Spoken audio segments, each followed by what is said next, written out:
ఆయనకు ఓటకు వచ్చిండేనా? ఇంకొక ఆయన అయితే ఒక అడుగు ముందుకేసి ఏమంటాడంటే జవహర్ లాల్ నెహ్రూ చెప్తున్నట్టు కాదు, ఇంకొక ఆయన చెప్తున్నట్టు కాదు, ఇన్కమ్ ట్యాక్స్ కట్టిన వాళ్ళకి మాత్రమే ఓటు హక్కు ఉండాలన్నాడు. మనలో ఇన్కమ్ ట్యాక్స్ అంటే ఎంతమందికి తెలుసు? ప్రభుత్వానికి సంపాదిస్తున్నటువంటి సంపాదన మించి సంపాదిస్తే ప్రభుత్వానికి పన్ను చెల్లించాలా? మనకు కుండు కడడానికి 500 రూపాయలు కూలీ చేసుకునేటోళ్ళం ఇన్కమ్ ట్యాక్స్ ఆడికెళ్ళి కడతాం. కానీ బాబాసాహెబ్ అంబేద్కర్ ఏమన్నాడో తెలుసా? ఏ లార్డ్ మౌంట్ బాటన్,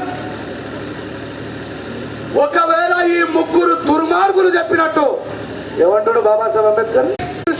ఓటకు ఇచ్చినప్పుడే ఈ